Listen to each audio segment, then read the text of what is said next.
मैं हारा थका बेमन सा आज ऑफिस से घर आया ही था कि मेरी नज़र सामने किचन से आती मेरी पत्नी पर पड़ी। वो देखने से ही काफ़ी उखड़ी उखड़ी लग रही थी। उसकी मनोदशा देखते ही मैं समझ गया था कि जरूर ही कोई तो बात है, इसलिए मीनाक्षी इतनी रूखी रूखी सी लग रही है। मैंने हाथ मुंह धोए हुए थे, इसलिए मैंने उससे तौलिया मांगा। उसने बिना कुछ बोले मुझे तौलिया लाकर दे दिया। मैंने उसे कंधे पर हाथ रखते हुए पूछा, मीनाक्षी, क्या बात है, आज तुम कुछ उखड़ी उखड़ी सी लग रही हो। तो उसने मुझे खाजाने वाली नज़रों से देखा और भड़कते हुए बोली, आपको क्या है? फिर चाहे बेटी ट्यूशन से फीस न देने की वजह से बेइज्जत करके भगा दी जाए, या फिर बेटे पर स्कूल ड्रेस के जूते न होने की वजह से उसके स्कूल की फुटबॉल टीम में खिलाने से मना कर दिया जाए। आपको क्या? आपको तो बस सुबह 9 बजे जाने और शाम को 8 आने और फिर चद्दर तान के सो जाने के अलावा एक पल की भी चिंता नहीं है। और मेरा कोई ख्याल, डॉक्टर ने पिछले महीने ही दवाई कराने को कहा था, नहीं तो मर्ज कभी भी अपने पैर जरूरत से ज्यादा पसार सकती है। कभी तुमने ध्यान से देखा है मेरे चेहरे की ओर?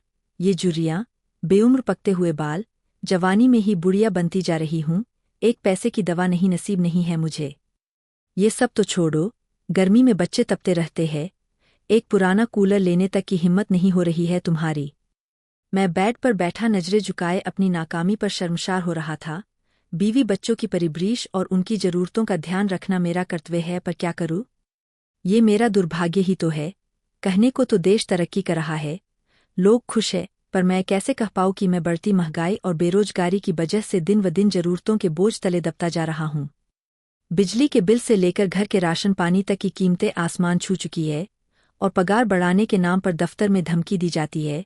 नौकरियां कभी भी जा सकती है, काम नहीं है ऑफिस में, इसलिए वही पुरानी पगार पर काम करना मजबूरी बन चुकी है। ऐसे में क्या ही करूं?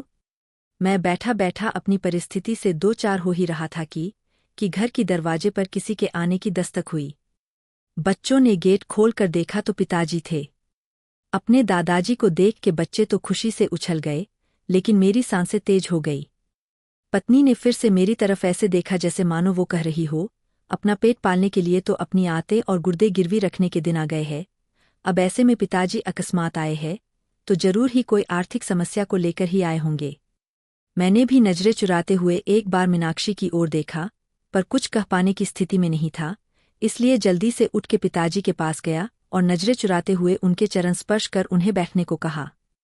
मीनाक्षी ने भी उन्हें चरण वंदन किया और खाना खाने के लिए कहते हुए किचन में चली गई। अब मैं और भी अकेला महसूस कर रहा था।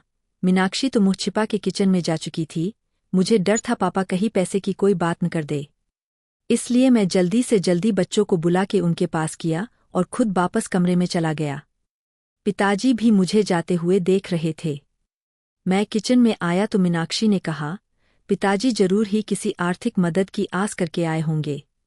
ऐसे में इन्हें हम ही याद आते हैं। बड़े बाले भाई साहब को कोई याद नहीं करता, देने के नाम पर उनका नंबर आता है, और जब कोई जरूरत हो तो सब लोग हमारे यहाँ आ जाते हैं।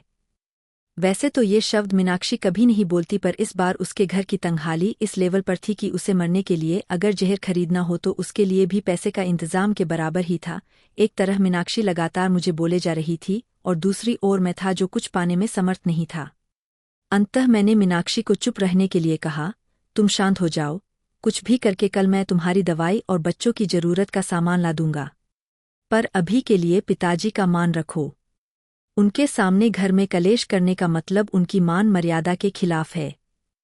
मीनाक्षी समझदार थी, पर उस पर आर्थिक तंगी का बुखार चढ़ा हुआ था, इसलिए वो बेकाबू थी। कहाँ से लाओगे? भीख मांग के या फिर खुद को गिरवी रख के? ये मेरा काम है, क्या करूँगा क्या नहीं। तुम बस अभी भगवान के लिए शांत हो जाओ। अब मीनाक्षी शांत हो गई। वो खाना लेकर टेबल पर लगा देती है। अब पापा और बच्चों सहित एक साथ खाना खाने लगते हैं। खाना खाते टाइम पापा ने एकाएक मेरी ओर देखा और पास बैठने को कहा। मेरी सांसें और दिल दोनों ही तेज हो गया।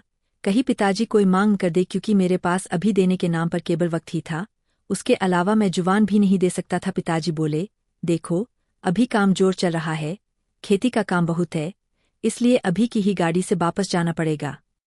मैं यहाँ रुक नहीं सकता हूँ। तुम्हारी माँ बहुत चिंता कर रही थी। पिछले कुछ महीनों से तुम फोन और बात बहुत कम कर रहे हो, और ऐसा तुम तभी करते हो जब तुम किसी परेशानी में होते हो। ये तुम्हारी बचपन की आदत है, इसलिए माँ के जोर और मुझे मुन्ना और मुन्नी की याद सता रही थी, इसलिए मैं आ गया। यहाँ तक तो ठीक था। अब मैं अवाक बैठा था कि अब पापा क्या कहने वाले हैं। मैंने एक नज़र मीनाक्षी को देखा तो वो किचन की चौखट पकड़े पापा की आड़ किए हुए खड़ी थी, और पापा आगे क्या कहने वाले हैं जानने के लिए उत्सुक हो रही थी। लेकिन आगे पापा ने अभी कुछ कहा नहीं, बस खाना निपटाया और मुंह हाथ धोए। अब पापा ने अपने कुर्ते की जेब में हाथ डाला और एक नोटों की गड्डी निकाली और मेरे ओर बढ़ा दी। ये देखकर मैं अवाक और सकते में आ गया। एक पल के लिए मैं स्तब्ध और निःशब्द ही खड़ा रहा। पिताजी ने कहा, अरे पकड़ो भी भाई, अब इतने बड़े भी नहीं हो गए हो कि हमारी दी हुई आशीर्वाद को ग्रहण कर सको। वैसे भी इस बार फसल अच्छी हो गई थी, इसलिए कोई दिक्कत नहीं आई। अब उन्होंने मीनाक्षी की ओर इशारा करते हुए कहा, बहू का और बच्चों का अच्छे से ध्यान रखो, देखो कितनी कमजोर हो रही है। और अपना भी। उन्होंने पैसे मेरे हाथ में रख दिए। मेरी आंखें भर आई थी, और वो बचपन के दिन याद आ गए जब पापा हमें स्कूल जाते वक्त 4 आने ऐसे ही हाथ यलाने पर रख दिया करते थे। पर बस अंतर इतना होता था, उस वक्त मेरी आंखें झुकी हुई नहीं बल्कि प्यार और दुलार से ऊंची होती थी। फिलहाल मीनाक्षी और मैं दोनों ही गलत साबित हो चुके थे, इसलिए खुद की नजरें खुद से ही नहीं मिल पा रही थी। सच में बच्चों के लिए माँ बाप बोझ हो सकते हैं, पर माँ बाप के लिए बच्चे कभी भी बोझा नहीं होते, वे हमेशा उनका ध्यान रखते हैं।